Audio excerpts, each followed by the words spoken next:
యేసుక్రీస్తు పరిశుద్ధమైన నామంలో ఏర్పాటు చేయబడిన ఈ ఏప్రిల్ మాసం చివరి ఆరాధనకి కూడి వచ్చిన దేవుని బిడ్డలైన మీ అందరికీ నా హృదయపూర్వకమైన ప్రేమ వందనాలు. అందరికీ వందనాలు, స్తోత్రాలు. ప్రభు మిమ్మల్ని అందరినీ సియోనులో నుండి ఆశీర్వదించునుగాక. హల్లెలూయా, హల్లెలూయా. ఈ నెల ఆఖరి వారంలో అడుగుపెట్టే భాగ్యాన్ని ప్రభు మనకి ఇచ్చారు. ఈ నెలలో దేవుడు చేసిన వాగ్దానం ఒకరు చెప్పండి బిగ్గరగా, భయపడకుము నేనే నీకు కేడెమను అని ప్రభు మనకి ఒక చక్కటి వాగ్దానం చేశారు. ఆయన మన కేడెముగా ఉంటాడు అని.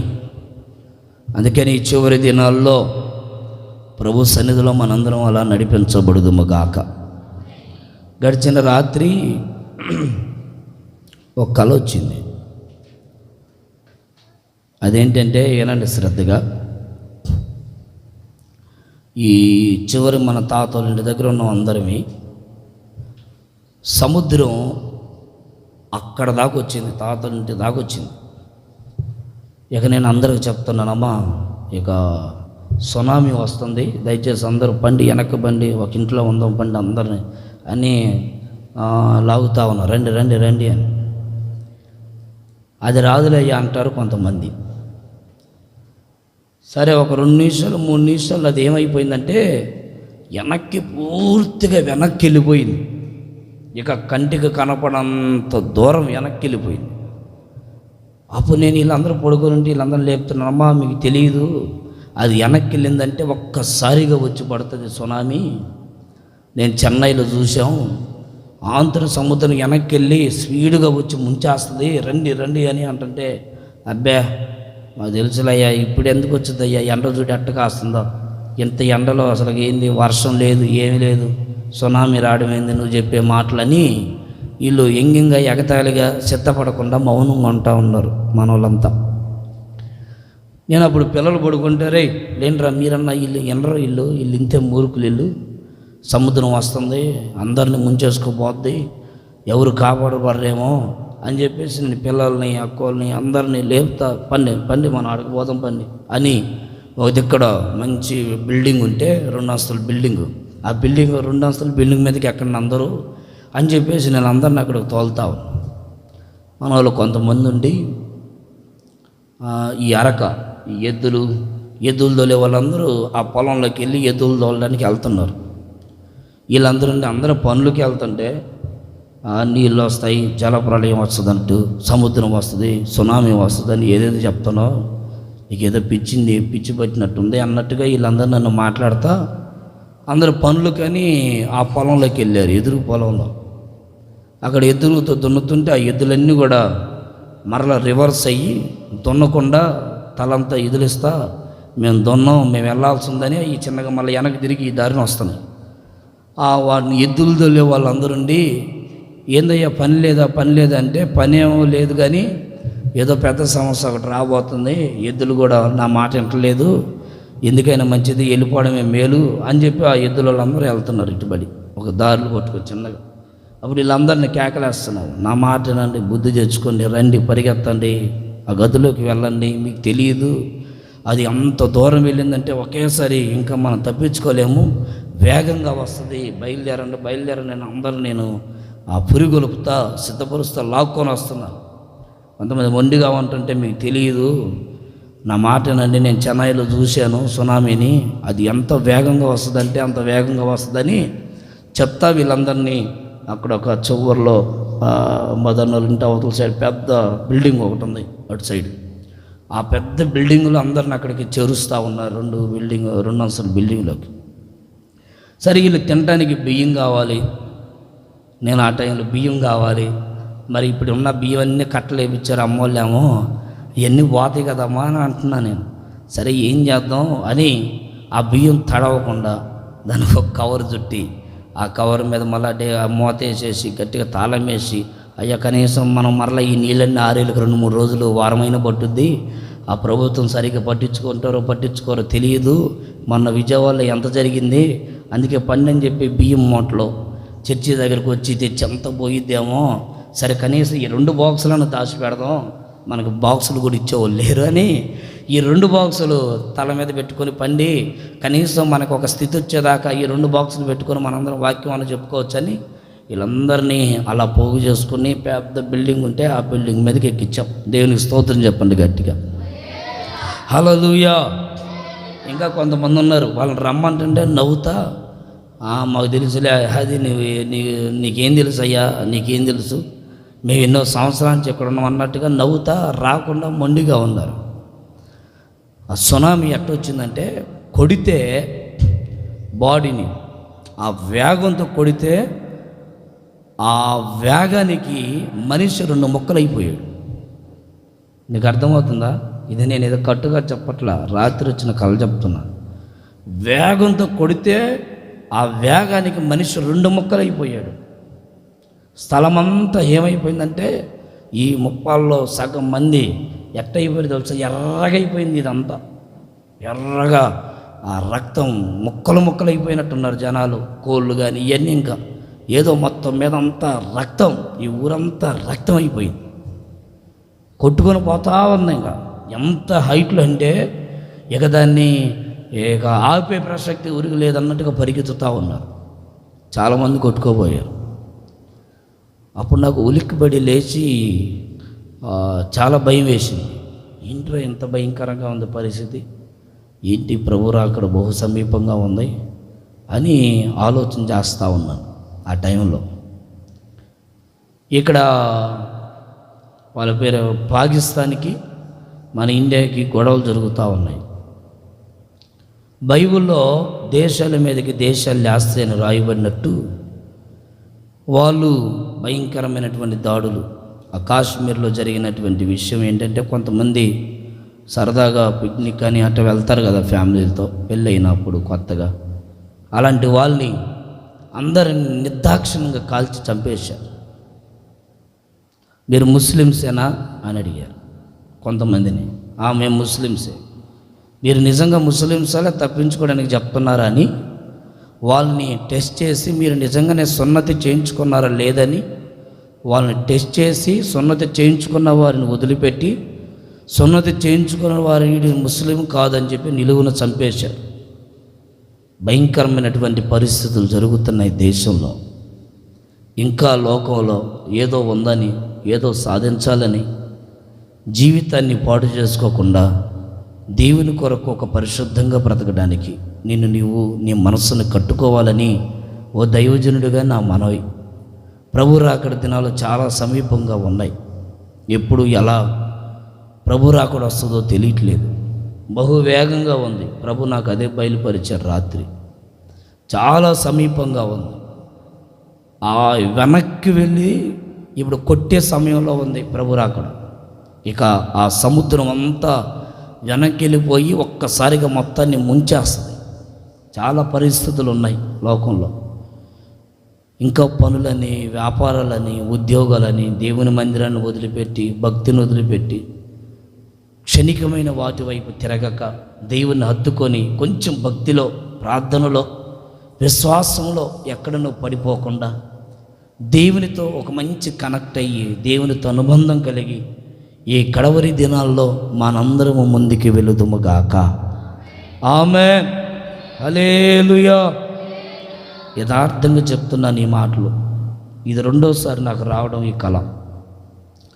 అంతకుముందు ఫస్ట్లో ప్రారంభంలో ఓ భయంకరమైన జలప్రలయం, భయంకరమైన తుఫాన్ ఎగిరెగిరి పడుతూ ఉంది ఆ ఇంటి దగ్గర. ఇది 2వసారి.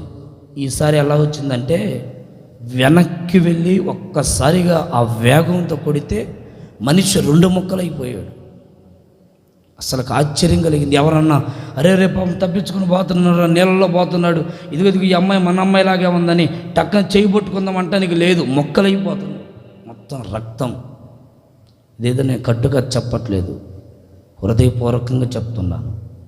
జీవితాలు చాలా భయానకరమైన పరిస్థితులకు వెళ్ళిపోతున్నాయి. మనల్ని మనం కట్టుకుంటూ దేవుని కొరకు ఒక మంచి నడవడిక, భక్తి, ఈ కడవరి దినాల్లో దేవునితో మనం గడపడానికి ఎక్కువ సమయం కేటాయించుకుందాము గాక. ఆమేన్.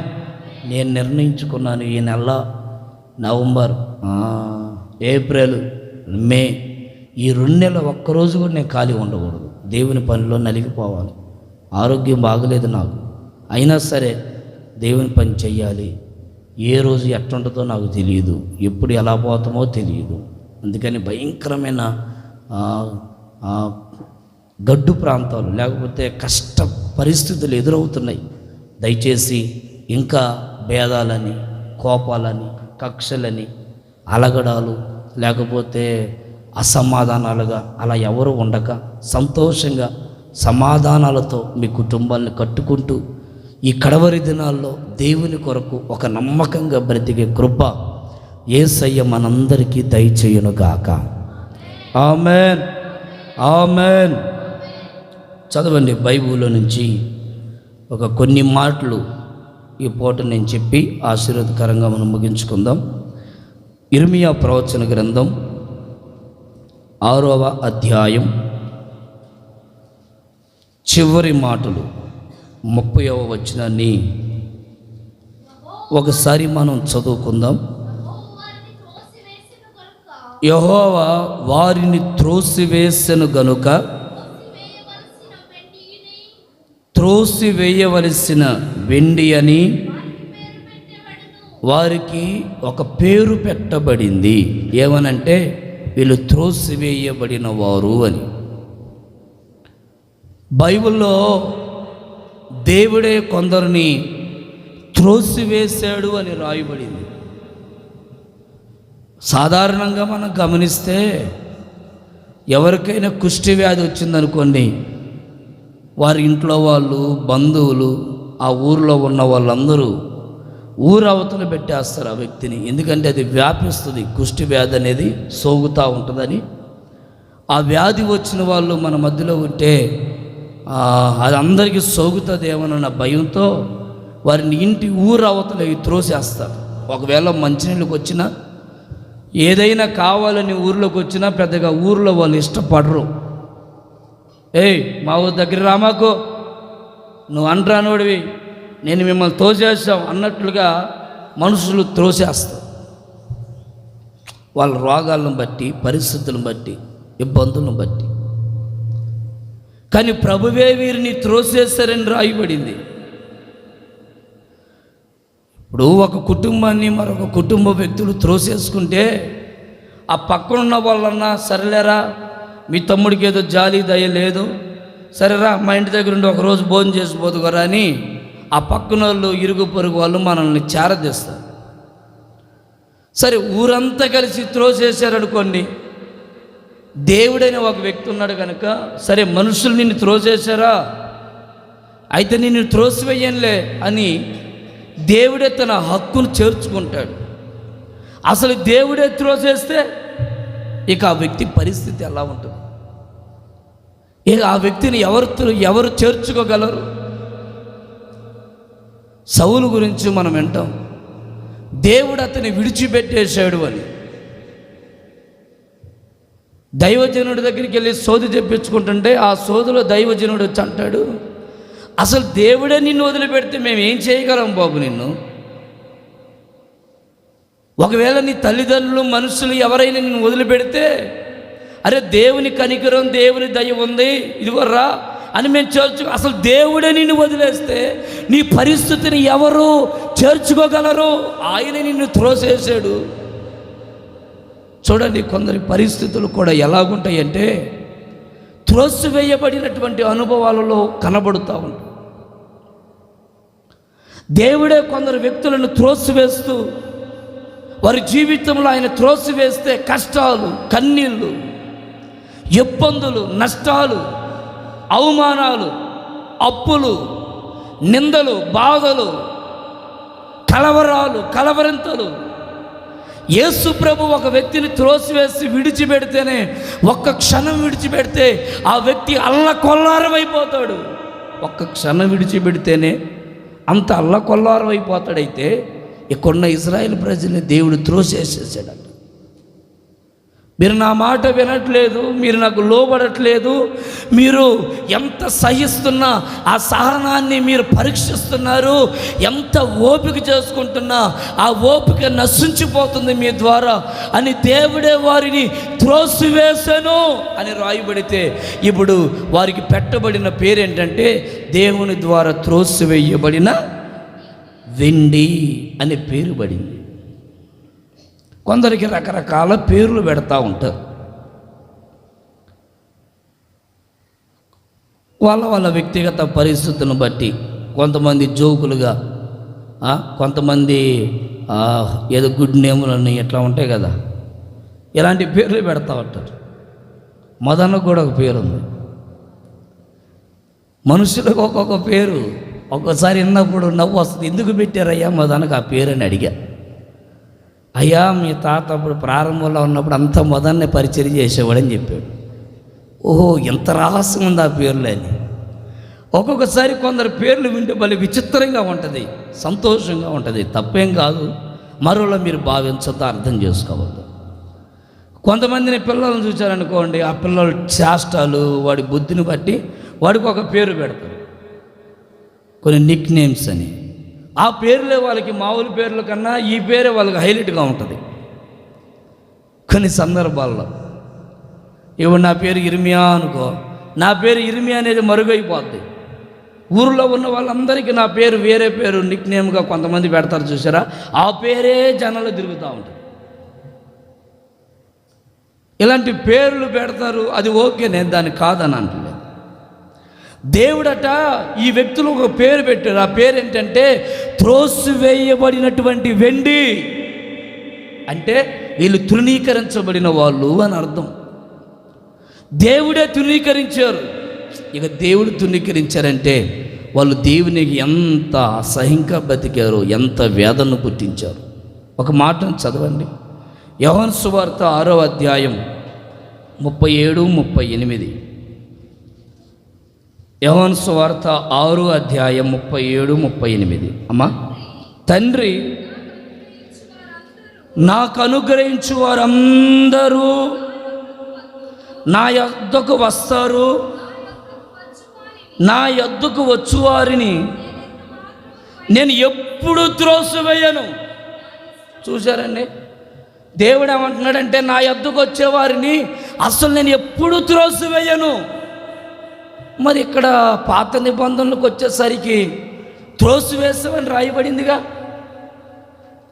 కొత్త నిబంధనకు వచ్చేసరికి యేసుప్రభువే ఒక మంచి స్టేట్మెంట్ ఇస్తున్నాడు, నేను నా యొద్దకు వచ్చే వారిని ఎప్పుడు త్రోసివేయను.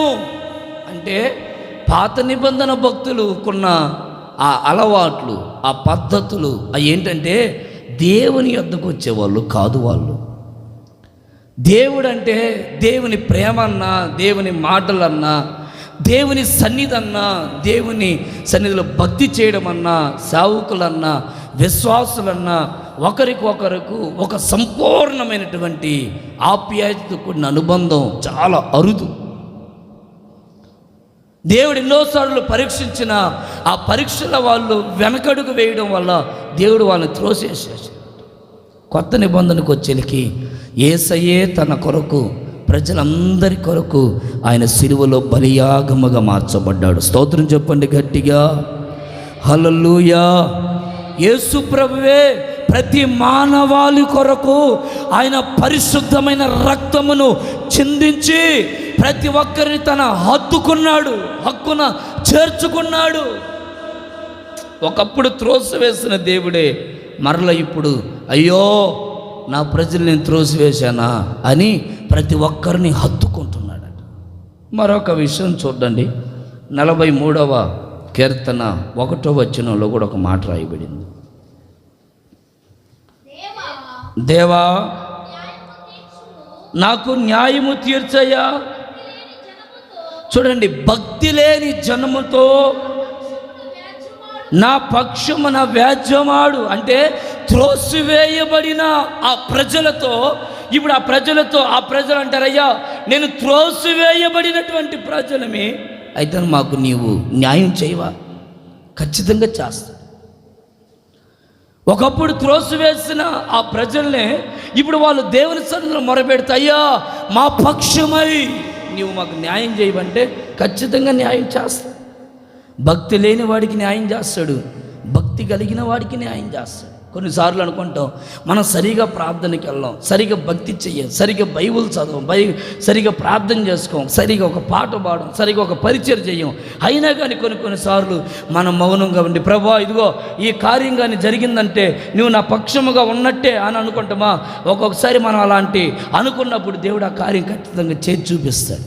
నువ్వు భక్తి లేని వాడివని దేవునికి తెలుసు, నువ్వు యథార్థవంతుడు కాదని దేవుడికి తెలుసు, నువ్వు ఎంత పాపములో ఇముడుకుపోయావన్న సంగతి దేవునికి తెలుసు. అయినా దేవుడు మేలు చేయడానికి కారణం ఏంటో తెలుసా? ఈరోజు కాకపోయినా రేపైనా నువ్వు భక్తిగా చేస్తావని. ఈరోజు కాకపోయినా రేపైనా దేవుని సన్నిధిలో ఒక పరిశుద్ధంగా బ్రతుకుతేమేమో, ఒక నీతిగా నిజాయితీగా యథార్థంగా దేవుని విడిచిపెట్టక దేవుని హత్తుకొని ఆయనతో ఒక ఫెలోషిప్, ఆయనతో అంటుకట్టబడే ఆ ఒక సంబంధంలోకి మనం వస్తామేమోనని దేవుడు కొన్నిసార్లు మన పట్ల మేలులు చేస్తాడు. చేయకుండా కఠినంగా ఏమి ఉండడు. మనుషులు అనుకోండి, నువ్వు నాకేం చేసావు, మనం పిలిస్తే నువ్వు రాలేదుగా, ఈరోజు నేను నీ దగ్గరికి ఎందుకు వస్తా అని అంటారు. మనుషులలో ఉన్నటువంటి స్వభావాలు అవే. నువ్వు నాకు సహాయం చేయలేదుగా, ఈరోజు నీకు ఎందుకు చేస్తాను, నీవు నా దగ్గరికి రాలేదుగా, లేకపోతే నేను అడిగింది ఇవ్వలేదుగా, ఇప్పుడు నువ్వు అడిగింది నేను ఎందుకు ఇస్తాను ఉంటుంది. కానీ ఇవ్వబుద్ధి కాదు, నువ్వు నాకు చేయలేదు కదా అన్న ఆ ఆలోచన మన మనసులో తిరుగుతూ ఉంటుంది. కానీ దేవుడు అలాంటి వాడు కాదట. ఆయన మరలా మనల్ని క్షమించి త్రోసివేసినా సరే నువ్వు అడిగితే ఆయన యొద్దకు వస్తే ఆయన మరలా తన మనసు మార్చుకోవడానికి ఆయన శక్తి కలిగిన దేవుడు. మనసు మార్చుకోవడమే కాదు, నువ్వు అడిగింది మరలా నీకు ఇవ్వడానికి ఒకే ఒక్క దేవుడు నేను ప్రకటిస్తున్న నజరేయుడైన యేసు, ఆయన ఒక్కడే. నేను చాలామంది దేవి దేవతల గురించి విన్నాను. కొంతమంది దేవి దేవతల్లో ఒక ఊరిలో ఒక దేవత ఒక వ్యక్తిని ఏదో కోరిక అడిగింది, వాడు ఇవ్వలేదట. అందుకని వాళ్ళ కొడుకుని బలిగా ఇవ్వమని కోరుకుంది. నీ కొడుకు నాకు బలి ఇవ్వు. వాళ్ళకేమో ఒక్కడే కొడుకు. అమ్మ మనసు మార్చుకమ్మా, అమ్మ శాంతించమ్మా, అమ్మ శాంతించమ్మా అంటే ఆమె నేను శాంతించను రా, మర్యాదగా నీ కొడుకుని ఇస్తావా లేకపోతే నీ కుటుంబం మొత్తాన్ని తీసుకోమంటావా బలి అని. అది ఎంత పెద్ద పోరాటం అయింది, ఓ భయంకరమైన సమస్యగా మారింది. మొత్తం మీద బలిచ్చారు. లేకపోతే కుటుంబం అంతటిని బలి కోరుకుంటానని ఇంట్లో ఉన్న వాళ్ళ పేర్లు అన్నీ చెప్తా ఉంది. చూశారా? రకరకాల పరిస్థితులు నేను చూశాను. కానీ యేసు ప్రభు మరలా మనల్ని క్షమించడానికి సమర్థుడైనటువంటి దేవుడు. స్తోత్రం చెప్పండి గట్టిగా, హల్లెలూయా. అసలు దేవుడు ఎందుకు త్రోసేశాడు? త్రోసివేయవలసినటువంటి పని ఎందుకు వచ్చింది? త్రోసివేయవలసిన అనుభవం ఎందుకు వచ్చింది? త్రోసివేయాలనే ఆలోచన వాళ్ళ మనసులో ఎందుకు మెదిలింది? ఎందుకు మనిషి జీవితంలో దేవుడు త్రోసివేసిన వారిని మరలా చేర్చుకుంటాడు కదా? ఎంత ప్రేమ కలిగిన దేవుడు, ఎంత దయ కలిగిన దేవుడు, ఎంత జాలి కలిగిన దేవుడు ఎందుకు త్రోసివేశాడు మనుషుల్ని? Something wrong. ఏదో మనుషులు ఏదో ఒక సమస్య. లేకపోతే మనుషులు త్రోసివేశారంటే అది వేరే విషయం. కొన్ని చిన్న చిన్న వాటికి మనుషులు ఇష్టపడతారు, కొంతమంది ఇష్టపడరు, కొంతమంది నచ్చుతారు, కొంతమంది నచ్చరు. ఇది మనుషుల్లో ఉండే సహజ లక్షణం. ఎవరైనా పెన్ను అడిగారు అనుకోండి, రే బాబు నీ పెన్ను అన్నాడు, నేను పెన్ను ఇవ్వను అన్నాడు అనుకో, నువ్వు నన్ను అడిగిన వెంటనే నాకు పెన్ను ఇవ్వలేదని ఇంక వాడితో మాట్లాడరు. పెన్ను ఎంత, దాని బతికి ఎంత. ఆఫ్టర్ ఒక 10 రూపాయల రూపాయి ₹1 పెన్నులు కూడా ఉన్నాయి. ఆ ₹1 పెన్నుకే వీడు ఇంక మొహంతా పక్కన పెట్టుకోడే, నేను అడిగింది నువ్వు ఇవ్వలేదు, నేను నీతో పలకనని. ఇలాంటి వాటి గురించి కాదు దేవుడు చెప్తుంది. ఏదో బలమైనటువంటి రీజన్, బలమైనటువంటి ఏదో ఒక కారణం ఆ వ్యక్తుల్లో దేవుడు చూశాడు. అందుకే వారిని త్రోసివేశాడని రాయబడింది. ఏంటిది ఆ కారణాలు? దేవుడే మనల్ని త్రోసివేస్తే ఆ వ్యక్తి జీవితం ఇక ఎవరు ఊహించలేనంతట్టుగా మారిపోద్ది. అసలు ఎందుకు త్రోసివేయవలసి వచ్చింది? చూడండి, బైబిల్లో క్లుప్తంగా చెప్పి నేను ముగిస్తాను. మత్తయి సువార్త 22వ అధ్యాయం 13వ వాక్యాన్ని ఒకసారి చదువుదాం. అంతట రాజు వీడి కాళ్ళు చేతులు కట్టి వెలుపటి చీకటిలోనికి వీని త్రోసివేయండి. అక్కడ ఏడుపు, పండ్లు కొడుకుటయు. చూసారా, అక్కడ ఏముందట? ఏడుపు, పండ్లు కొరకడం, అక్కడ దుఃఖము, వేదన. ఆ స్థలమంతా ఓ భయంకరమైనటువంటి చీకటి కనుక ఆ చీకటిలో పడేయండి అని ఒక యజమానుడు అక్కడున్న పరిచారకులతో చెప్పాడు. ఈ సందర్భాన్ని ఒకసారి మీరు వినండి, నేను ముందుకెళ్తాను. ఇక్కడ ఒక వ్యక్తి ఒక పెద్ద విందు ఒకటి చెయ్యాలనుకున్నాడు. దేని కొరకంటే ఒక మంచి పెళ్ళి జరుగుతుంది, వాళ్ళ కొడుకు పెళ్ళే అనుకుందాం. పెళ్ళికి పెద్ద మంచి గ్రాండ్గా పెళ్ళి చేశాడు. ఆ పెళ్ళికి ఊర్లో ఉన్న వాళ్ళందరినీ పిలిపించారు. రండి, అందరు రండి, అందరు రండి, అందరు రండి. గుంపులు గుంపులుగా ఆ పెళ్ళికి వస్తూ ఉన్నారు. అయితే ఆ పెళ్ళికి వెళ్ళేటప్పుడు ఆ పెళ్ళికి పిలవడానికి వెళ్ళిన పరిచారకులు వారికి ఒక సమాచారం చెప్పారు. అదేంటంటే, ఇప్పుడు మనకి ఒక కార్డు ఇస్తారు, పెళ్ళి కార్డు. ఈ కార్డు ఇచ్చేటప్పుడు వాళ్ళు ఏమంటారు? అయ్యా, ఖచ్చితంగా మీరు పిల్లలు మీ కుటుంబం అంతా ఖచ్చితంగా రండి అయ్యా, ముందుగా రండి అయ్యా, ముందుగానే రండి అంటారు. ప్రతి ఒక్కరితో చెప్తారు ఆ మాట, ముందుగానే రండి అయ్యా అని. ఈ పెళ్లి వాళ్ళు, ఆ పరిచారకులు వెళ్ళి ఆ ఊరిలో ఉన్న వాళ్ళకి చెప్తున్న మాట ఏంటంటే, మీరు వచ్చేటప్పుడు మీ పెళ్లి వస్త్రాలు తీసుకోరండి, మంచిగా ఎలా పడితే అలా కాకుండా ఒక మంచి వస్త్రం ధరించుకొని నీట్గా శుభ్రంగా ఒక మంచి అలంకరణతో రండి. నీట్గా మంచి బట్టలు వేసుకొని నీట్గా దూకొని దేవుని మందిరానికి వచ్చేటప్పుడు ఆ ఏముందని జుట్టు అంతా ఎరబూసుకొని నిద్రమంతులు లేచి ఆ నిద్రమంపు కళ్ళతో వచ్చి కూర్చోమాకండి. మంచిగా శుభ్రంగా స్నానం చేసి శుభ్రంగా రెడీ అయ్యి నిన్న మొన్న వేసుకున్న బట్టలు వేసుకోకుండా ఈరోజు ఫ్రెష్గా దేవుని స్నానం చేసి మందిరానికి వెళ్తున్నాను, ఇప్పుడు ఈ బట్టలు ఉతుక్కొని నీటికి ఇస్త్రీ చేసుకున్నానని ఇప్పుడు కొత్త బట్టలు వేసుకొని రండి మందిరానికి.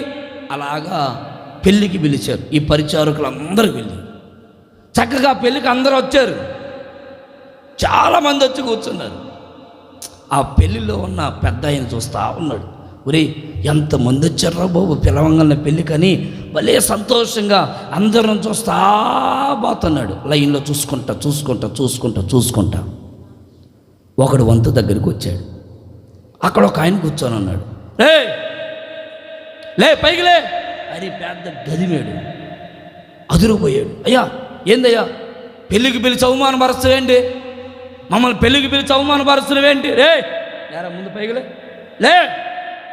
ఏందయ్యా, నీ వస్త్రం ఏది? నీ పెళ్లి వస్త్రం ఏది? మందిరం అంటే ఆశమాస అనుకున్నావా?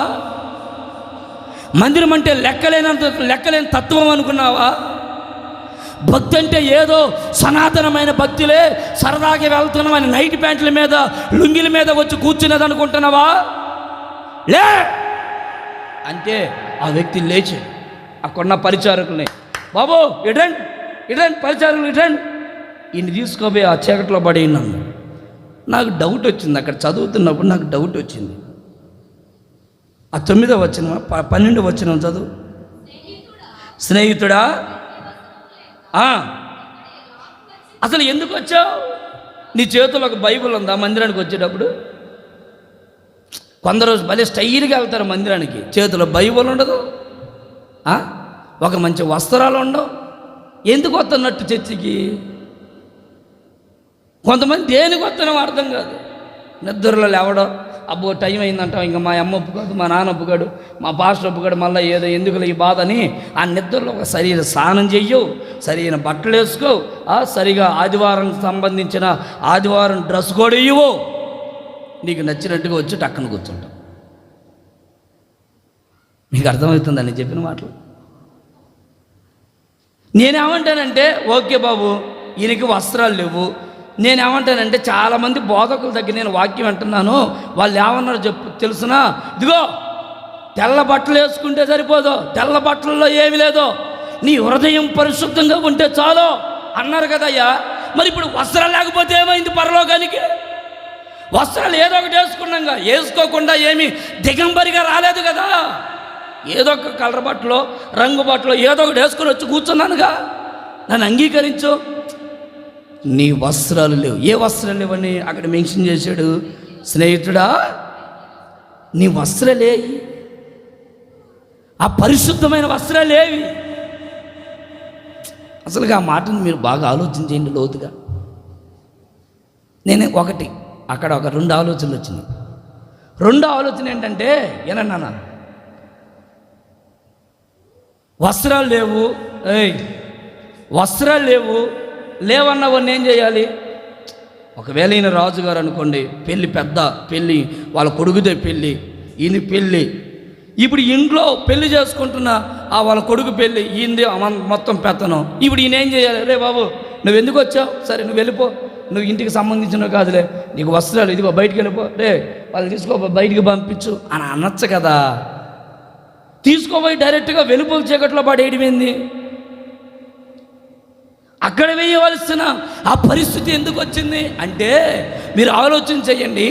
ఒకసారి పరిచారకులతో వర్తమానం వెళ్ళింది, ఇదిగో మీరు వచ్చేటప్పుడు ప్రతి ఒక్కరూ ఒక పెళ్లి వస్త్రాలు ధరించుకొని రండి అని ఎన్నిసార్లు వర్తమానం వెళ్ళినా దేవుని సముఖానికి వచ్చినప్పుడు వాళ్ళ వస్త్రధారణలో ఒక మార్పు లేదు. ఆ మార్పు లేదు గనుక దేవుడు వారిని త్రోసివేశాడని రాయబడింది. మార్పు లేని భక్తి ఎన్ని సంవత్సరాలైనా చెయ్యి, నీ నోరు మారట్లా, నీ చూపు మారట్లా, నీ వస్త్రాలు మారట్లా, నీ జీవితం మారట్లా. ఇంకోటి చెప్పనా, మనుషులు రంగురంగుల వస్త్రాలు లేకపోతే రకాల వస్త్రాలు, ఆ వస్త్రాల గురించి కాదు ఇప్పుడు నేను మీకు చెప్పాలని ఉద్దేశిస్తుంది. ఈ భక్తుడికి ఒక డ్రెస్ కోడ్ ఉంది కదా, ఇప్పుడు ఆ డ్రెస్ కోడ్ ఎందుకు మార్చుకున్నావు? ఇప్పుడు మదన్ ఉన్నాడండి, ప్రతి వారం సొలొమోన్ అన్న మదన్న వీళ్ళందరూ తెల్ల బట్టలు వేసుకొని వస్తూ ఉన్నారు. ఇప్పుడు కలర్ బట్టలు వేసుకుంటే మీకు అర్థం అవుతుందని చెప్తున్నా. కలర్ బట్టలు వేసుకుంటే అంటే ఏదో సంథింగ్ రాంగ్. వాళ్ళకి ఆలోచన పుట్టింది. ఇప్పుడు రోజు ఈ తల వస్తుంది, ఏమైంది ఒక ప్యాంట్ వేసుకోపోతే, కలర్ ప్యాంట్ వేసుకోపోతే ఏమంటాడు ఏంది ఆయన? నేనేమంటాను? నేనెవరు? నేను ఏ పాటి వాడిని? మిమ్మల్ని ఎంత వాడినా నేను? అమ్మ నేను అసలు మిమ్మల్ని ఏమనంటే మీరు ఎక్కడ ఉంటారా చెప్పండి? నేనేమంటానంటే ఇప్పుడు వాళ్ళు వేసుకుని వచ్చారంటే వాళ్ళ మనస్సులో ఏదో ఆలోచన మారింది. ఎందుకు మారింది? నా పక్కనున్న వాళ్ళు కళ్ళ బట్టలు వేసుకుంటే వాళ్ళు వేసుకోగా నేను వేసుకోవడానికి ఏమైంది? 2 లేదంటే ఇంకోసారి అయ్యా పాస్టర్ గారు ఉతికాను, ఆరబెట్టాను, ఇంకా ఆరలేదయ్యా, లేకపోతే అయ్యే వేసుకున్నా. ఎప్పుడు ఉతికా? ఆదివారం. ఇప్పుడు దాకా ఆరలయ్యి. ఎందుకంటే నీకు అప్పుడు శనివారం రాత్రి గుర్తొచ్చి ఉంటుంది కాబోలు, మా ఉతుకు అంటే అప్పటికప్పుడు ఉతికితే ఏడారుతాయి. వస్త్రాల మీద ఒక క్లారిటీ లేదు.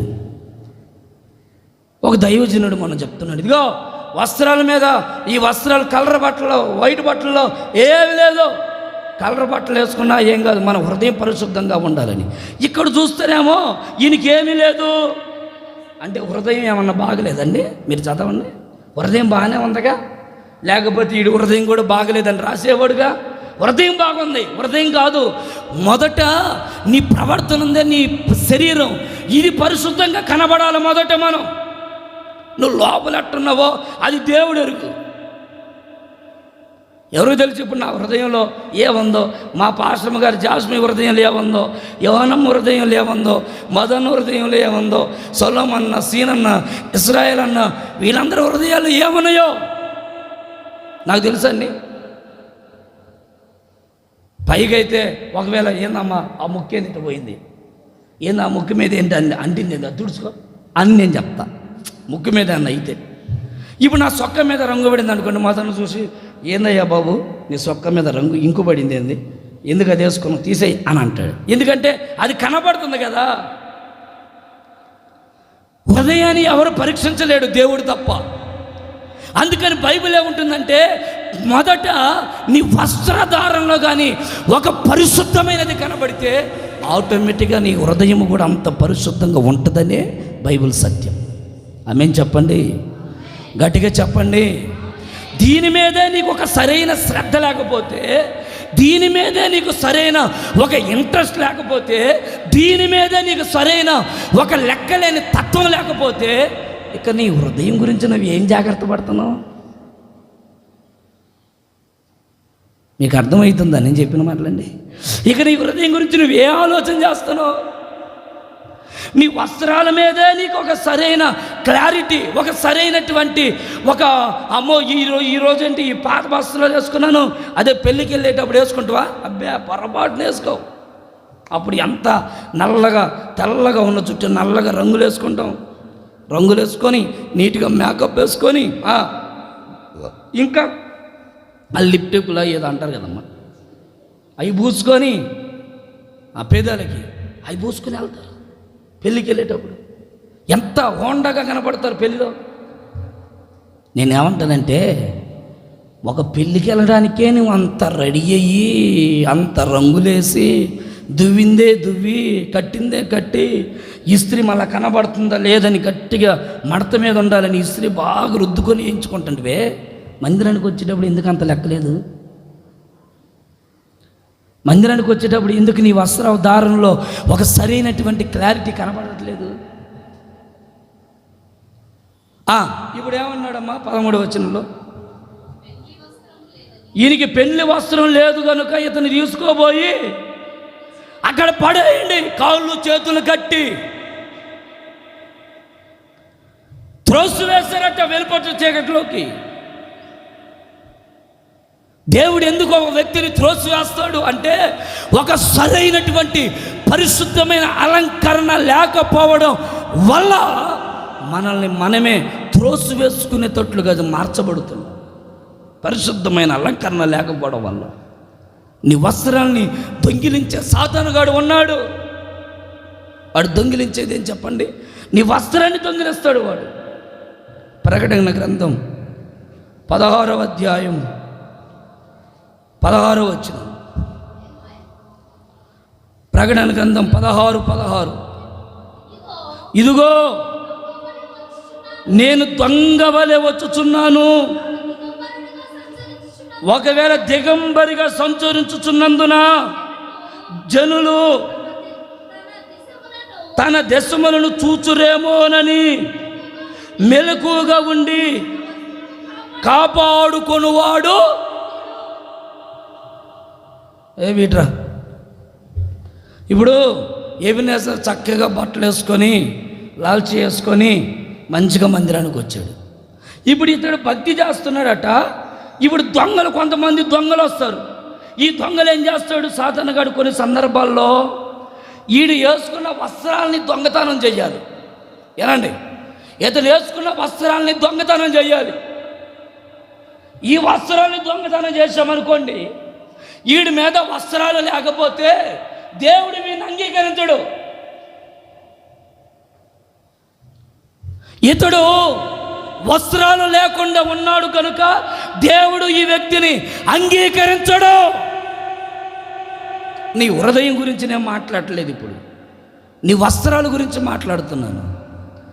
ఈ వస్త్రాలు ఈ వ్యక్తిలో నుండి నేను దొంగిలించుకొని పోతే ఈ వ్యక్తిని దేవుడు అంగీకరించాడట. ఇక అంగీకరించకపోతే మరి ఇంతకాలం ఎబినేజర్ పాలు భక్తి చేసి ఇదంతా ఏమైనట్టు? ఏమాయనో నాకేం తెలుసు. ఎప్పుడు వాడు వస్తాడో తెలియదు, ఏ రోజు దొంగ వస్తాడో తెలియదు. వాడు వచ్చి ఏం చేస్తాడట? కొన్ని సందర్భాలను బట్టి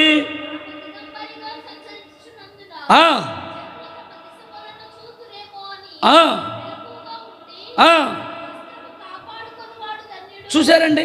ఇప్పుడు ఈ వ్యక్తిగా నీ వస్త్రాన్ని కాపాడుకోకపోయాడు అనుకోండి, ఇతడు ధన్యుడు కాదు. దొంగ ఎలాగ వస్తున్నాడో యేసు ప్రభు కూడా అలాగే వస్తాడట. నేను దొంగ వల్ల మీ మధ్యలోకి. దొంగ ఎలా వస్తాడు? ఆరని వేసుకొని కారు ఒకటి తీసుకొని వెనక లారీ ఒకటి కట్టుకొని, రే ఈ లారీ నిండా సామాన్లు వేసుకోపోవాలని, ఇక వాడు హ్యాపీగా వచ్చి, అమ్మా ఇంట్లో మదనలా అయ్యా బాబు లేని మీ ఇంట్లో దొంగతనం చేయడానికి వచ్చాను అంటాడు. వాడు ఎలా వస్తాడు? మీరు అందరు నిద్రపోయిన తర్వాత నిశ్శబ్దంగా, అసలు మీకు తెలియకుండానే వాడు లోపల అడుగు పెట్టి ఏం వస్త్రాలు దొంగతనం చేసుకోబోతాడో తెలియకుండా తీసుకోబోతాడు. కందుకూరు ఈ మధ్యలో దొంగలు పడుతున్నారు. ఈ మధ్య ఆ బంగారాలు షాపుల్లో దొంగతనం చేసే బంగారాలు. మొన్న ఒక ఆయన దగ్గర 3 లక్షలు డబ్బులు తీసుకోపోతే పోలీసులు కాలిస్తున్న నైట్లు నిద్రపోకుండా తిరుగుతున్నారు. వాళ్ళు ఎలా పడతారు ఎవరికి తెలియదు. బైబిల్ అంటుంది సాతాను దొంగ వలె వస్తాడు, దేవుడు కూడా దొంగ వలె వస్తాడట. ఆయన వచ్చినప్పుడు నీ వస్త్రాలు నువ్వు వేసుకొని ఆయన కనబడితే ఇక నువ్వు ధన్యుడువు, నీవు ధన్యురాలవు, ధన్యులను ఆయన తన రాజ్యములో చేర్చుకొనుగాక. ఆమేన్. వస్త్రాలు లేని వారిని ఆయన త్రోసేస్తాడు. వస్త్రాలు లేకుండా భక్తి చెయ్యొద్దు. ఒక మంచి వస్త్రధారణతో భక్తి చేయాలి. నీకంటూ ఒక డ్రెస్ కోడ్ ఉంటుంది కదండి, ఆ డ్రెస్ కోడ్తో దేవుని ఆరాధించాలి. మా బట్టలో ఎంత ఉంటుందా అని మనం అనుకోవచ్చు, ఖచ్చితంగా ఉంటుందండి. చాలా విలువైన వస్త్రాలు. చాలామందికి వస్త్రధారణ వ్యవహారం తెలియదు. వస్త్రాల్లో ఉన్న విలువ అర్థం కాదు, వస్త్రాల్లో ఉన్న మహిమ అర్థం కాదు. బైబిల్లో రాయబడింది, ఈ రక్షణ అనే వస్త్రాన్ని మనం ఏం చేయాలంటే జాగ్రత్తగా. జకర్యా ప్రవచన గ్రంథం 3వ అధ్యాయం 3 చూడమా. మరియు యెహోవా దూత ఎదుట ఒక ప్రధాన యాజకుడైన యెహోషువ నిలబడ్డాడు. ఇప్పుడు సాతాను గాడు ఫిర్యాదు చేస్తున్నాడట ఇతను కుడిపాస నుండి.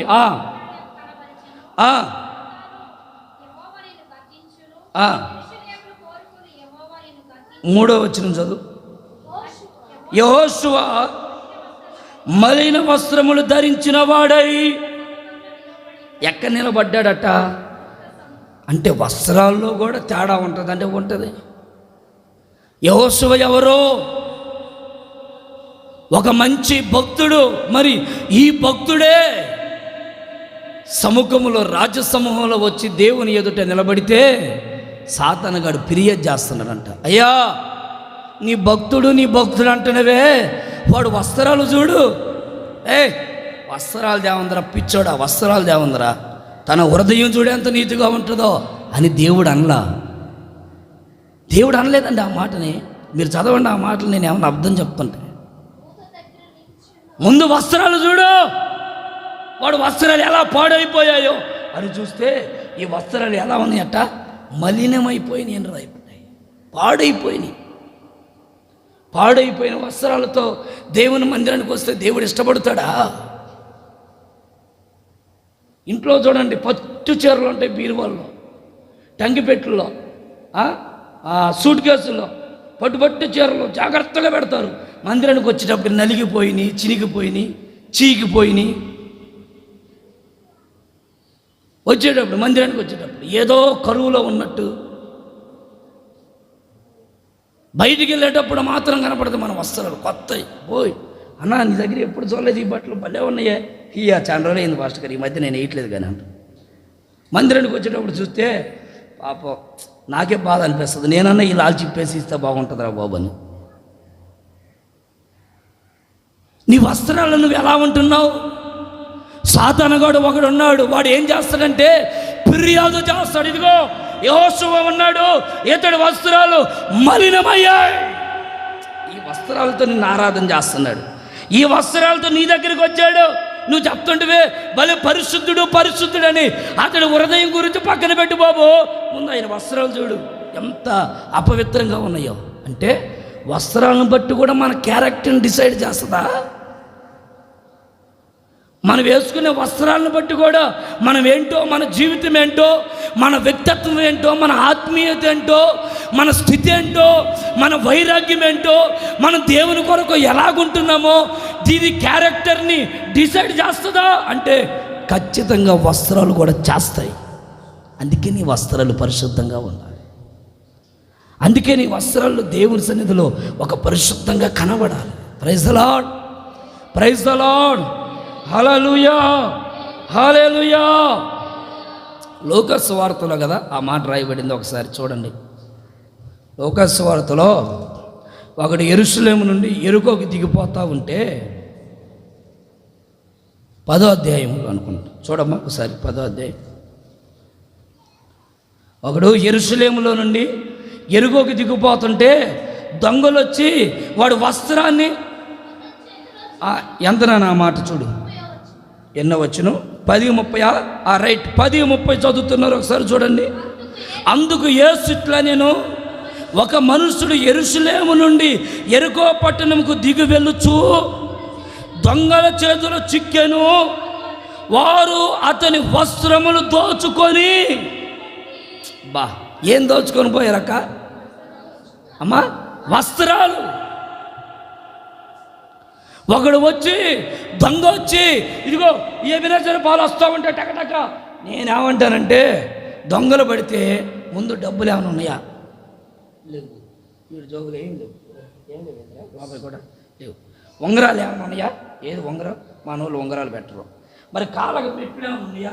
అబ్బాయి ఈ పెట్టట్లా. ఈ చెవులకి ఏమైనా ఉన్నాయా? అబ్బాయి ఈ లేవు. ఒరే ఈ ముక్కు పుడక, ఒరే ఇది లేదు. ఏం చేయాలి? ఇన్ని అయ్యి దొంగతనం చేయడానికి రావట్లా. వాడు వచ్చి దేని కొరకంటే నీ వస్త్రాలు. ఈ వస్త్రం అనేది నీకు తెలియాలి, దీని విలువ నీకు తెలియాలి. ఈ విలువ నీకు తెలియకపోతే ఎప్పటికీ దేవుడు నీకు అర్థం కాడు. ఒక వస్త్రం విలువే నీకు తెలియకపోతే, ఒక వస్త్రధారణ గురించే నీకు ఒక సరైన అవగాహన లేకపోతే, దేవుని సన్నిధిలో వైరాగ్యంగా బ్రతకాలని నీ మనస్సులో ఉన్నా నీవు బ్రతకలేవు. యెరూషలేములో నుండి ఒకడు యెరికోకు పోతా ఉంటే దొంగలు వచ్చట వీడు బట్టలు దొంగతనం చేసుకోబోయారు. నేను సరే బట్టలు దొంగతనం చేసుకోబోతే అక్కడ ఒక ఆయన వచ్చాడు, సమరయుడా వచ్చి పోటకుళ్ళు వాని ఇంటికి తీసుకోబోయి గాయాలు కట్టి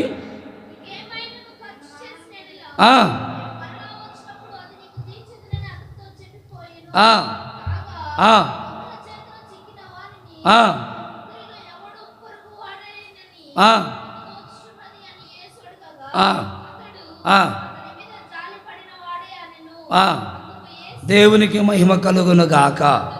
హల్లెలూయా. చూడండి, ఇతను పోటకూలు వాని ఇంటికి తీసుకోపోయి ఇతను గాయాలు కడితే పాపం వీనికి వస్త్రాలు లేవు. ఏమి లేవండి? వస్త్రాలు. అందుకని ఆయన ఏం చేశాడు తెలుసా? వీడికి మంచిగా వస్త్రాలు తొడిగించి, వీడికి మంచిగా సహాయం చేసి, వీడికి ఏమి కావాలో ఇదంతా సహాయం చేస్తే ఎంత ఖర్చు అయిందని అడిగితే, బాబు నాకు ఎంత ఖర్చు అయింది అని ఆ వ్యక్తికి చెప్తే సరే ఓకే అని ఆ పోటగూలు వానికి ఆ ఖర్చు పెట్టిందంతా ఇచ్చేసాడట. స్తోత్రం చెప్పండి గట్టిగా. హల్లెలూయా, హల్లెలూయా. వస్త్రాలు లేకపోతే ఎంత ప్రమాదమో. ఇంకొక మాట చెప్పమంటారా? ఎవరైనా కానీ ఊళ్ళో వస్త్రాలు లేకుండా తిరుగుతుంటే అందరూ అబ్బా శబాష్ శబాష్ అంటారా? ఏమంటారు?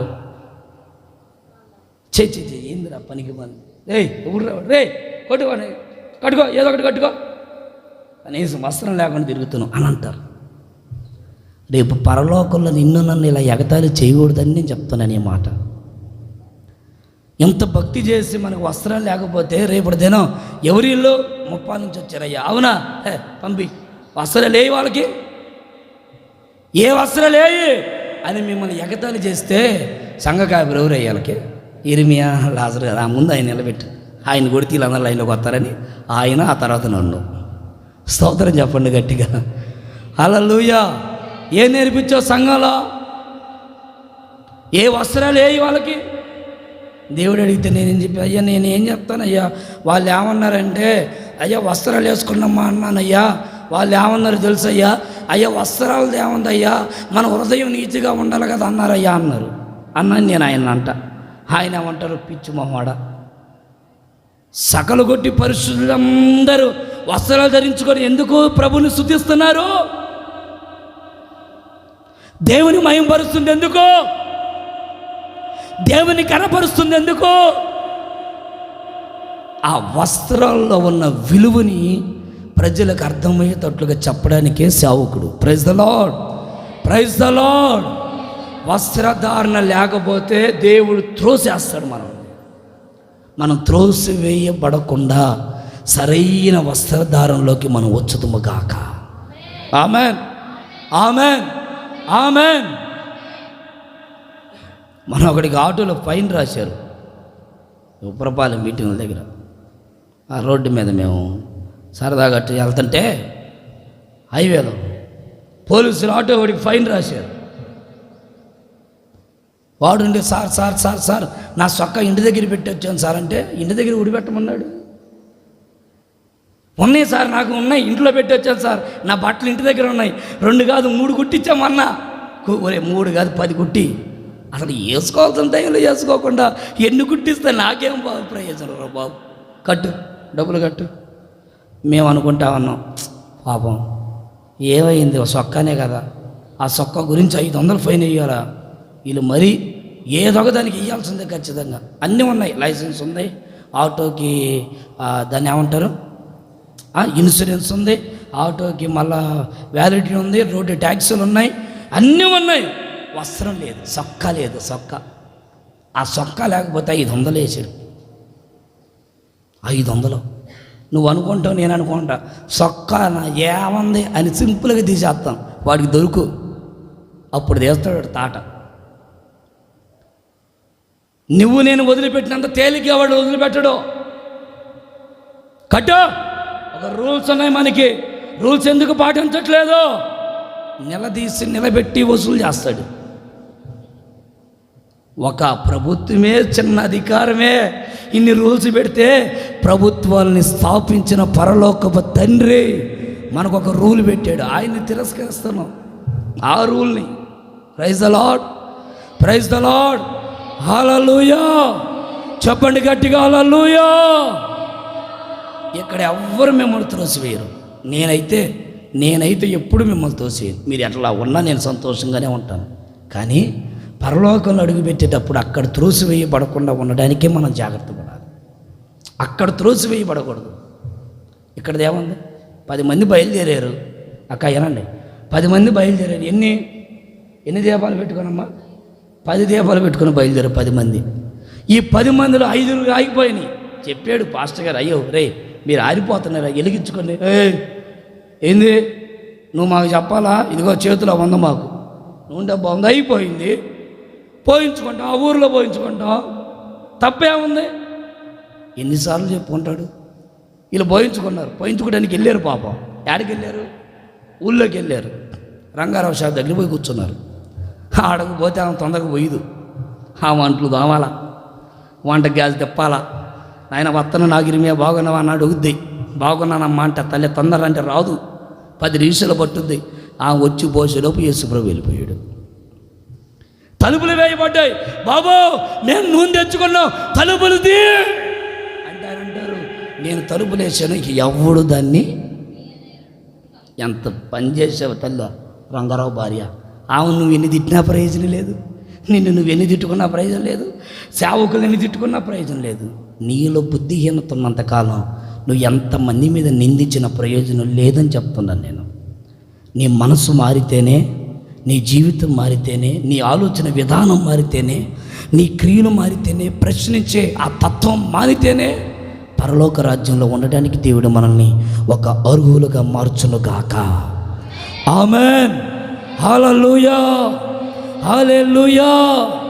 ప్రశ్నించే తత్వం మనలో ఉండకూడదు.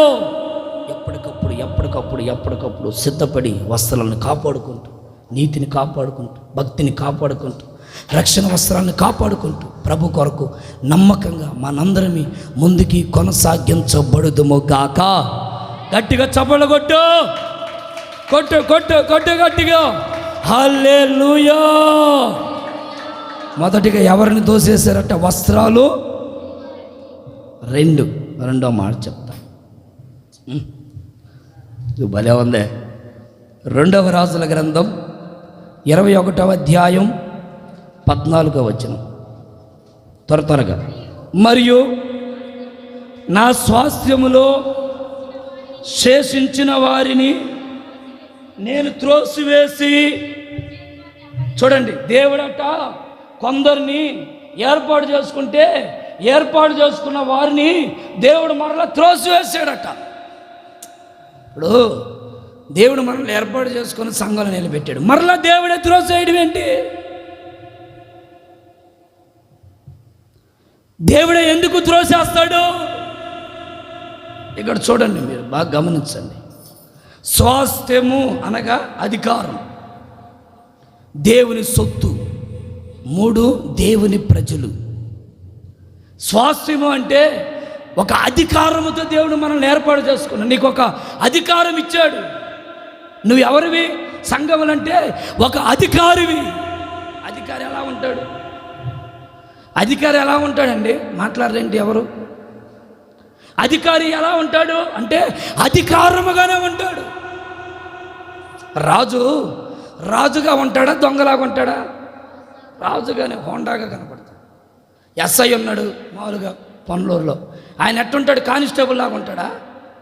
ఇక జోలు టక్కేసి టక్కన రంగల్ని ఇక సగ ఏసేం చేయరా అంటాడు సీరియస్గా.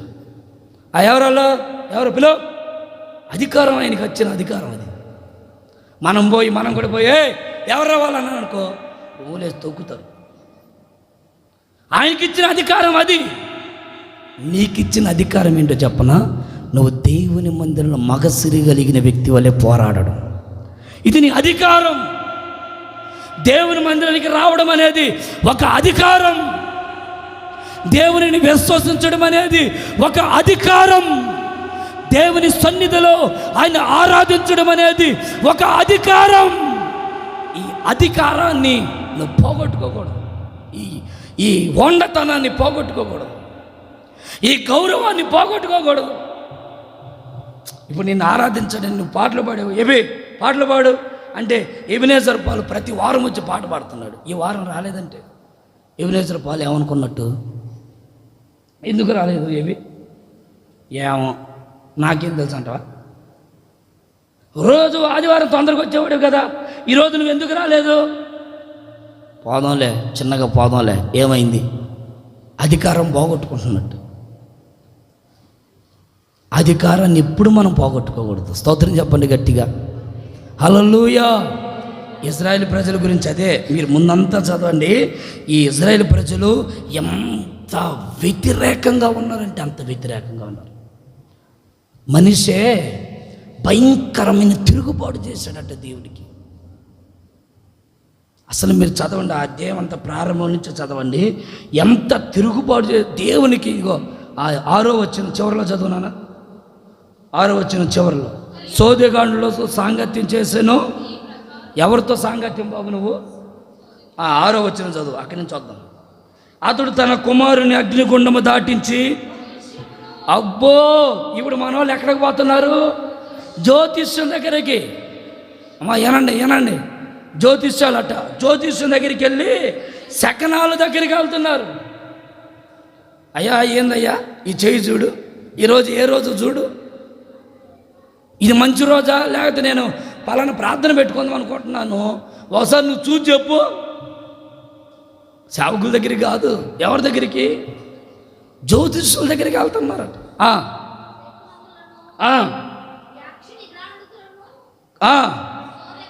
ఎవరి దగ్గరికి? మళ్ళీ రెండోది సోదెగాండ్లు.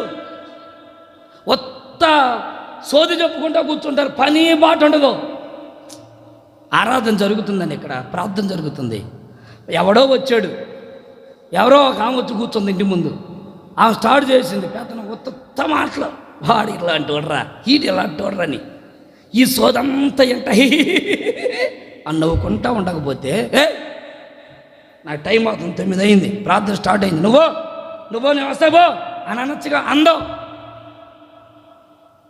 అబ్బే ఆ మాటలు వాళ్ళకి ఎలా ఉంటాయి అంటే, పాస్టర్ గారు వద్దామనుకున్నాను కానీ ఇంటికి వచ్చే టయానికి ఇక పలానా వచ్చింది, పలానా అన్న వచ్చాడు, ఇక ఆమెతోనే సరిపోయింది.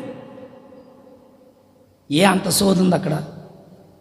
కొంతమందికి ఇదొక పిచ్చి, వాళ్ళ గురించి వీళ్ళ గురించి వాళ్ళు వినాలంటే అబ్బో అసలు దాని గురించి ఒక సమయాన్ని ఇచ్చేస్తారు, అంతే ఇచ్చేస్తారు సమయం.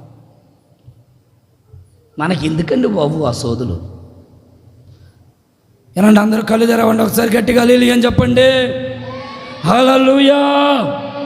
వాళ్ళతో సాంగత్యాలు, వాళ్ళతో నడవడిక.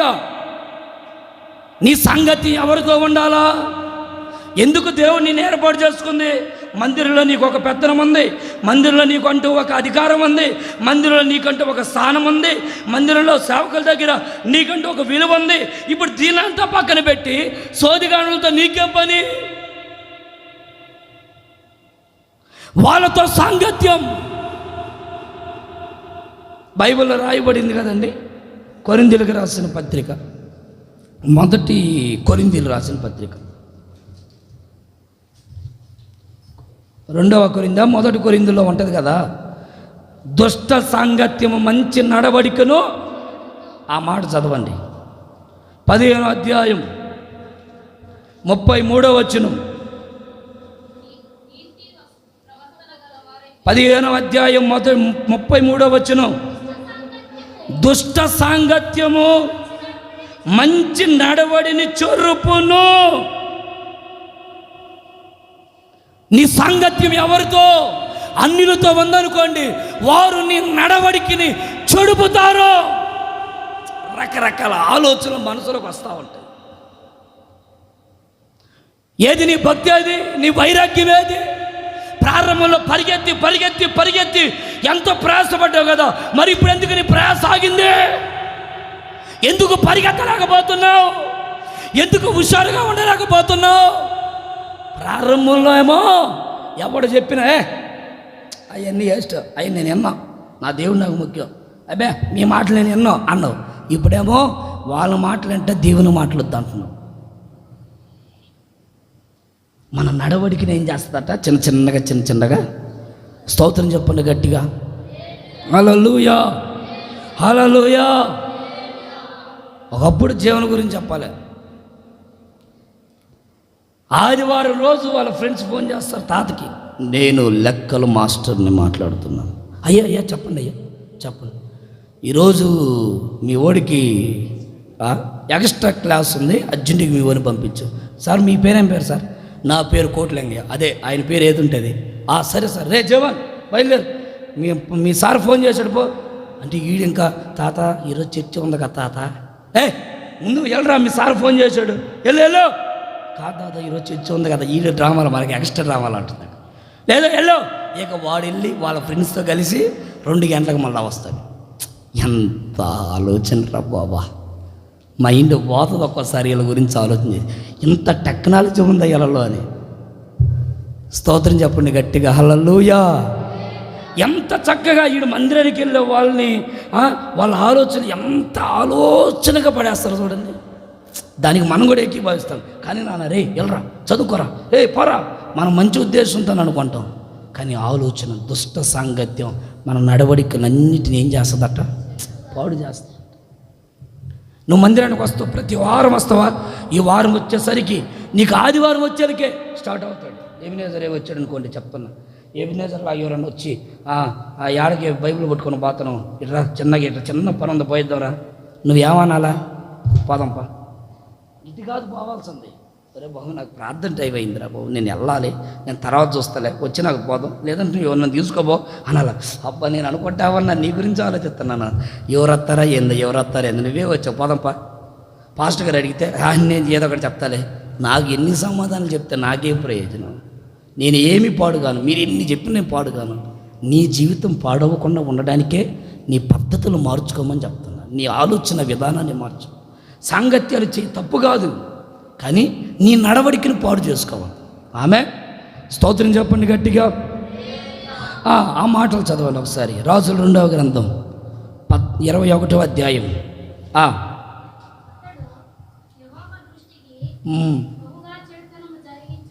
బహుగా చెడుతనం చేస్తున్నాడట. బహుగా చేస్తూ ఎంత కోపం పుట్టించాడండి. ఒక్కోసారి మరణకంటది.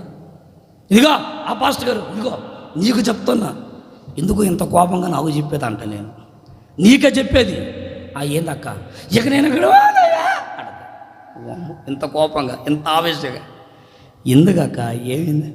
నాకు ఎంత కోపం వచ్చింది తెలుసా, అసలు ఎంత కోపం రేపారో తెలుసా అంటే, మనుషుల్లో కోపం వస్తుంది, రాదని ఎవరన్నారు. నాలో వస్తుంది, మీలో వస్తుంది. కానీ ఈ కోపం భక్తిని పాడు చేయకుండా ఉండునుగాక. మన భక్తిలోంచి మనం దిగజారకుండా మన కోపంలో మన కంట్రోల్లో ఉందుముగాక. ఆమెన్. బైబిల్ అంటుంది కోపడు, కానీ కోపడాలి. కోపం ఒకసారి భర్త తప్పు చేస్తాడు, భార్య తప్పు చేస్తుంది, పిల్లలు తప్పు చేస్తారు. ఒకరి మీద ఒకరు కోపడడం తప్పు కాదు, కానీ అది విడాకుల దాకా వెళ్ళకూడదు. ఇక నువ్వెంత అంటే నేనెంత, ఇది నువ్వు వండుకొని తినో, నాది నేను వండుకొని తింటాను అన్నదాకా రాకూడదు ఆ కోపాలు. ఇప్పుడు దాకంటే ఇగో నువ్వు అట్ట అనకూడదు, సరేలే ఇంక నేను అనలే, నువ్వు కూడా మరి నువ్వు అట్ట అనకూడదు, మరి నువ్వు అంటుండే సరే నేను కూడా అనలే, సరే కానీ అన్నవి అని చెప్పి మళ్ళీ ఇద్దరు తినాలా. స్తోత్రం చెప్పరు గట్టిగా. అంతవరకే ఉండాలి కోపాలు. ఈ స్వాస్థాన్ని ఎందుకు పోగొట్టుకుంటున్నావు? ఇంత భక్తిని పోగొట్టుకుంటున్నావు కనుక దేవుడే త్రోసివేస్తున్నాడట. నాకు ఎంత బాధను తెప్పిస్తున్నారు మీరు. నేను ఎంత సహిస్తున్నా, ఇంకా మీలో కోపం, మీ వల్ల నాకు ఇంకా కోపం రాస్తా ఉంది. ఎంతవరకు సహించేది అని దేవుడే త్రోసివేసాడని రాయబడింది. Praise the Lord, praise the lord.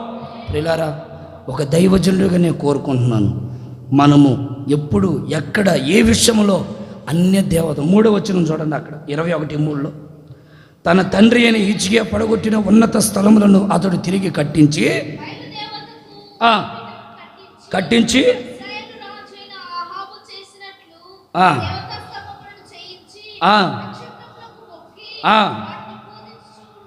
చూసారా దేనికి పూజిస్తున్నారు? మ్యాథ్యూస్ అని ఒక పాట పాడాడు. అదేం పాట? జీవము ఉన్న నా యేసయ్యా నిన్ను ఆరాధించుటకు ధన్యుడనయ్యా, జీవము లేని వాటిని అందరూ మ్రొక్కుచు జీవముందనని వారు భ్రమపడుచున్నారే, జీవము ఉన్న నా యేసయ్యా నిన్ను ఆరాధించే నేను ధన్యుడనయ్యా. హల్లెలూయా. జీవము లేని వాటికి వాళ్ళు మొక్కుతున్నారు.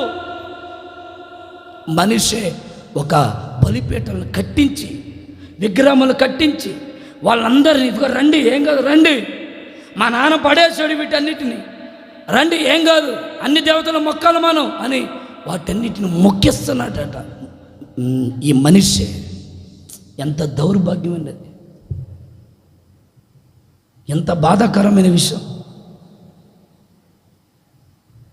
Praise the Lord, praise the Lord. దయచేసి ఒక దైవజనుడిగా దేవుడు మనల్ని విడిచిపెట్టమన్నది మనం విడిచిపెట్టి నమ్మకంగా దేవునికి అనుగ్రహించిన ఆ స్వాస్థ్యములోనే ఆయనతో మనం అంటు కట్టబడుదుముగాక. Amen, amen. 3వ మాట చదువుకొని మనం ముగించుకుందాం. కూర్చున్నాను. దినవృత్తాంతముల 1వ గ్రంథం 28:9 వచనం. సొలొమోనా నా కుమారుడా, నీ తండ్రి యొక్క దేవుడైన యెహోవా అందరి హృదయాలను పరిశోధించేవాడు,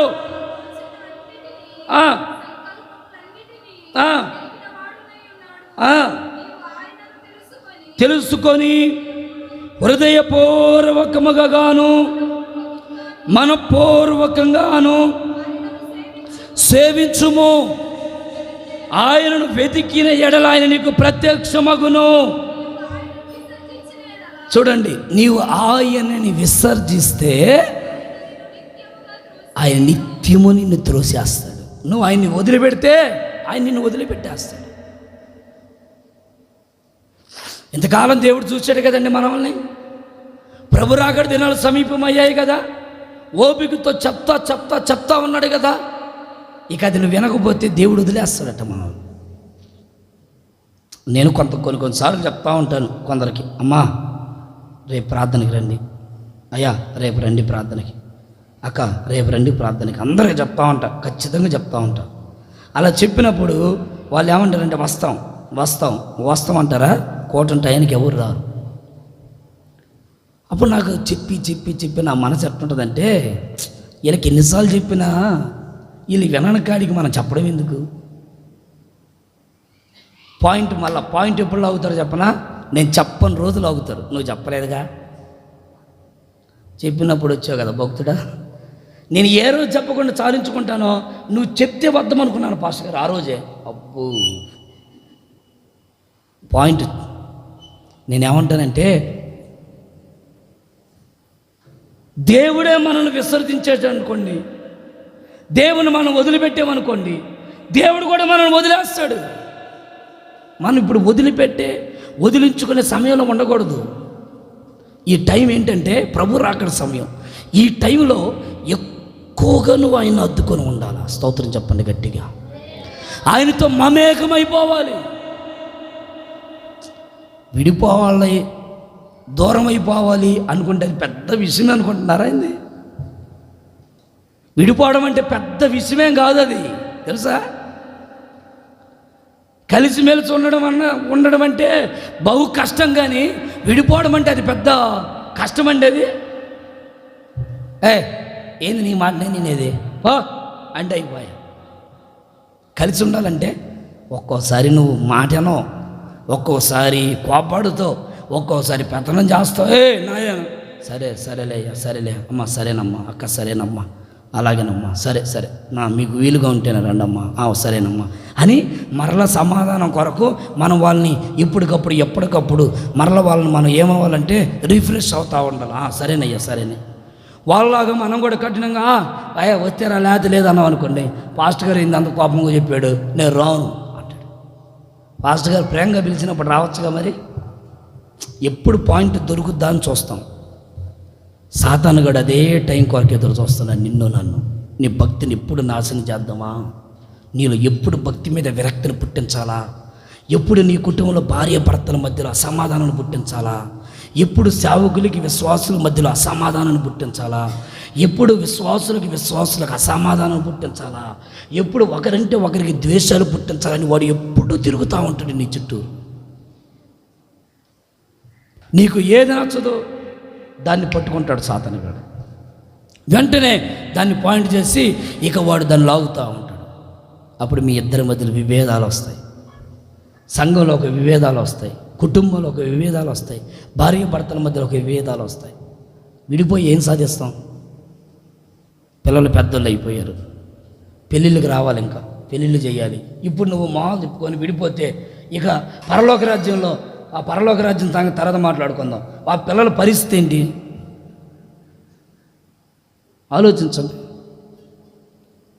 అబ్బే నాకు నీ మాట కుదరట్లేదో, నా మాట నీకు కుదరట్లేదు, నీకు నా మాట కుదరట్లా, నాకు నీ మాట కుదరట్లా, మన ఇద్దరం పక్కకి వెళ్ళిపోయాం. మరి బిడ్డల సంగతి ఏంటి? ఏందండి అందరు నా వైపు చూస్తారు కదా. నేను చెప్పేది మీకు అర్థమవుతుందా? ఇప్పుడు మీరు తనుకొని గొడవపడి అసలు ఇదిగో నీ మాట ఫస్ట్ నుంచి అంటే నాకు పడట్లేదు, ఇప్పటిదాకా కాపురం చేసావు, పిల్లలు వచ్చారు, పిల్లలు పెద్దోళ్ళు అయ్యారు, ఇప్పుడు మొన్నటిదాకా ఓర్చుకున్న దానివి పెళ్ళిళ్ళకి వచ్చేసరికి ఎందుకు ఓర్చుకోలేకపోతున్నావు?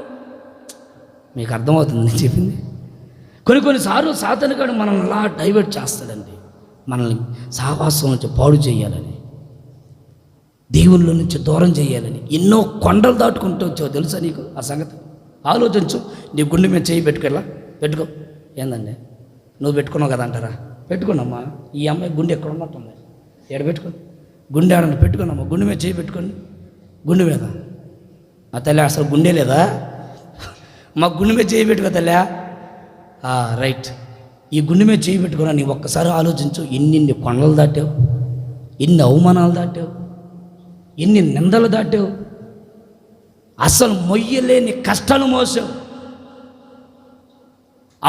ఎన్ని అవమానాలు. ఒక ప్రారంభంలో భర్తలు తాగి తన్ని ఇల్లు వదిలిపెట్టి అసలు నీతో కాపురమే చేయను అని వేరే వాళ్ళని పెట్టుకొని ఉన్నా ఎన్ని భరించావు. అవునండి, ఎన్ని భరించావు, ఎన్ని సహించావు. అవన్నీ దాటుకుంటే వచ్చి చిన్న చిన్న విషయాల్లో కూర తేలేదండి, కొత్తిమీర తేలేదండి, కందిపోతే దీని మీద వస్తాయి గొడవలు. ఇక అన్ని దాటుకున్న దానివి ఈ కొంచెం ఏం చేస్తాయి నిన్ను? ఈ చిన్న చిన్న ఏం చేస్తాయి? చిన్న చిన్నయేనండి మనం దూరం చేసేది, పెద్దది ఎప్పుడు దూరం చేయదు. పెద్దలో సామెత ఉంది, ఏనుగులు దూరే సందును కూడా పట్టుకోడట, చీమలు ఎలుగులు దూరేదాన్ని పట్టుకుంటారట. లక్షలు పోతాయా, ఎవరు వాళ్ళ జోలు వారు.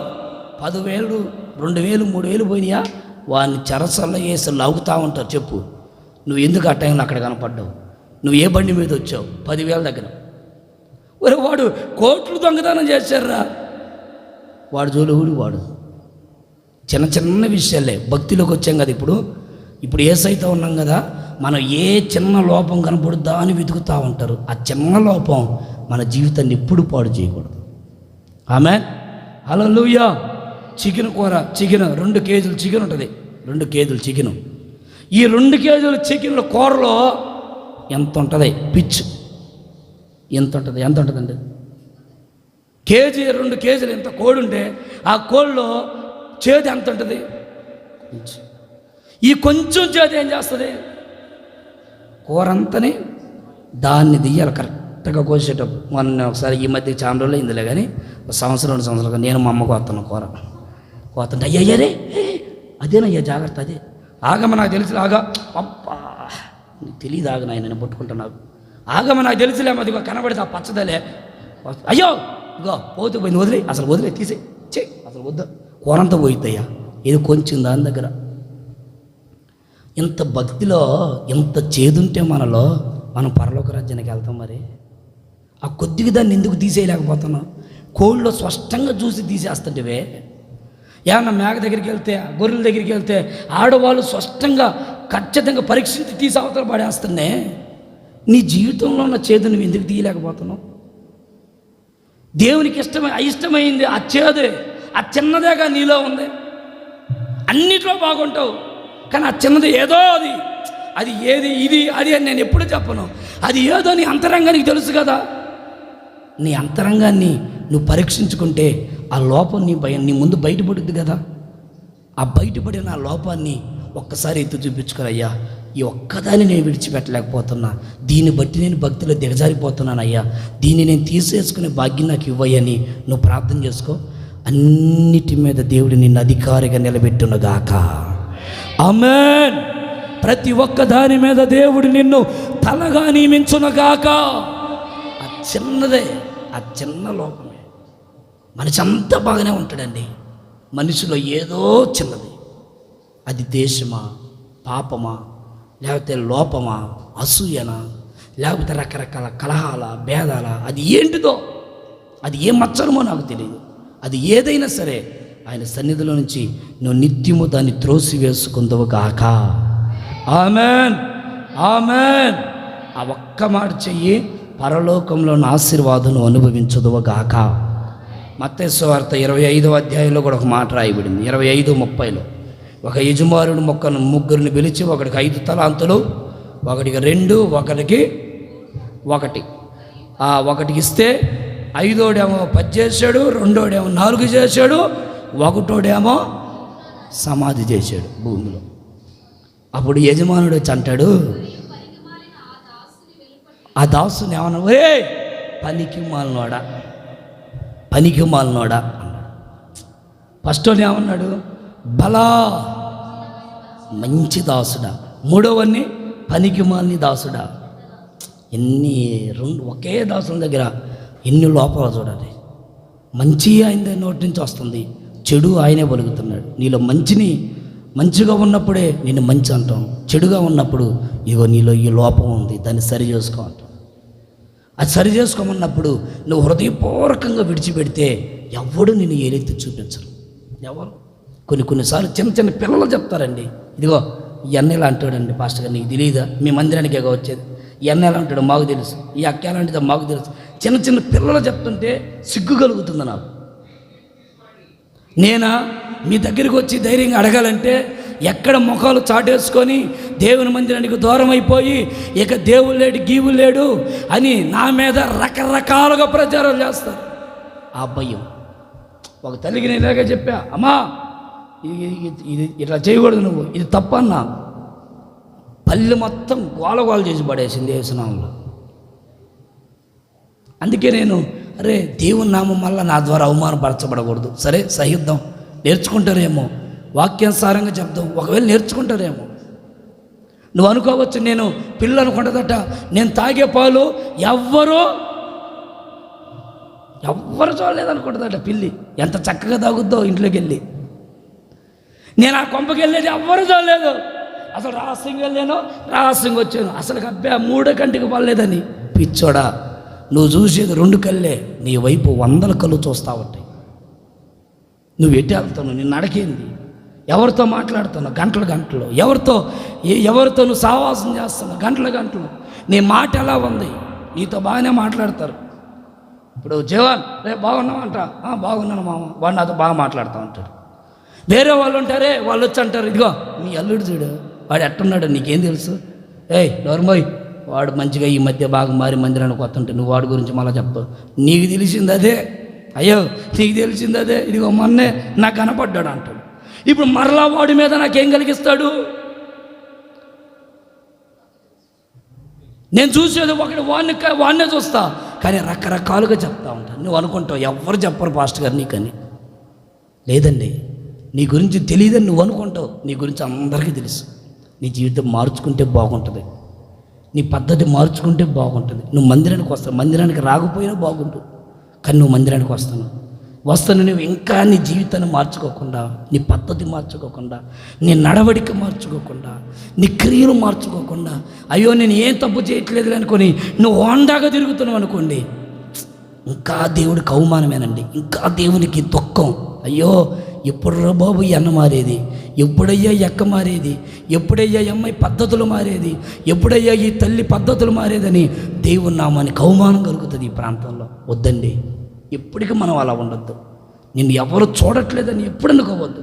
నేనైనా బండి మేము పోతున్నా, కారులో పోతున్నా, బస్సులో పోతున్నా, నేనేమనుకుంటాను తెలుసా, అబ్బో ఇక్కడ మా వాళ్ళు ఎవ్వరు లేరులే, ఇక్కడ నాదేముంది అని నేను ఎప్పుడు అనుకోను. నేను ప్రకాష్ ఒకసారి విజయవాడ వెళ్తాను ఈ ట్రైన్లో, ఏదో సింహపురి ఏదో ట్రైన్లో. ఆమె పొట్టు పెట్టుకుని ఉంది, ఒక ఆమె కూర్చొని ఉంది. మేము మామూలుగా ఇద్దరం కూర్చొని మాట్లాడుకుంటా ఉన్నాం. ఎవరో మాకు తెలియదు, మేము ఎవరో మాకు తెలియదు. 2 నిమిషాలు ఒక ఒంగోలు దాకా పోయిన తర్వాత ఆమెనింది, బాబు మీరు పాస్టర్లు కదా అనింది. మేము షాక్ అయిపోయాం. నేనేం సొక్కా వైట్ లాల్చి ఏమైనా వేసుకోలేదు, టీషర్ట్ వేసుకున్నా, మళ్ళీ తర్వాత ప్యాంట్ వేసుకున్నాను. ఇక అసలు నేను అప్పుడు జుట్టు కొడుకు ఎక్కువ పెరుగుంది. ఏ దిక్కును చూసినా నేను పాస్టర్ అంటారు వాళ్ళు మామూలుగా అయితే. కానీ అవునండి అయ్యో ఇదిగో మీ ఇద్దరు పాస్టర్ కదా అనింది. అప్పుడు నేను ప్రకాష్ గారు ఉండి, ఒరేయ్ వీళ్ళు మామూలు స్కానింగ్లు కావాలి, భయంకరమైన స్కానింగ్లు ఇవి, అందుకని ఇంకా జాగ్రత్తగా ఉండాలి ఎవరో బాబు మేము అనుకున్నాం. అంటే ప్రతి విషయంలో మనల్ని చూసే వాళ్ళు ఉంటారనే కదా దాని అర్థం. ఒకవేళ మేము అక్కడ పాస్టర్ అని వాళ్ళకి తెలియదులు అనుకుని తుంటరేషాలు వేసుకుంటే అది ఇదేవో అనుకుంటే, మీరు పాస్టర్ కదన్నప్పుడు అవునమ్మా అంటే సిగ్గు లేదంటే మీరు పాస్టర్లు అయ్యండి, చర్చికి వెళ్ళే వాళ్ళు అయ్యండి, మీరు ఇట్లా చేస్తారా అంటే ఎంత అవమానం వచ్చింది ఆయనకి. ప్రతి క్షణం దేవుడు మనం చూస్తాడు. ఆయన చూడని స్థలం అంటూ ఏది లేదు. నువ్వు ఎక్కడున్నా, ఏ స్థలంలో ఉన్నా దేవుని కొరకు పరిశుద్ధంగా బ్రతుకు. అప్పుడు దేవుడు నిన్ను త్రోసివేయకుండా ఆయనే నిన్ను నిలబెట్టునుగాక. ఆ కృప దేవుడు మనందరికీ దయచేయునుగాక. ఆమేన్. అందరం లేచి నిలబడి ఒక్క నిమిషం ప్రార్థన చేసుకుందాం. అందరం లేచి నిలబడి ఒక్క నిమిషం ప్రభు సన్నిధిలో ఒక చిన్న ప్రార్థన చేసుకుందాం. దేవుడే త్రోసివేస్తే వారి జీవితాలు ఏ విధంగా మారుతాయి? అయ్యా నాకు న్యాయం తీర్చవా? త్రోసివేసిన దేవుడే న్యాయం తీర్చడానికి వస్తున్నాడు. నా యొద్దకు రండి, నా యొద్దకు వచ్చేవారిని నేను ఏమాత్రము త్రోసివేయను.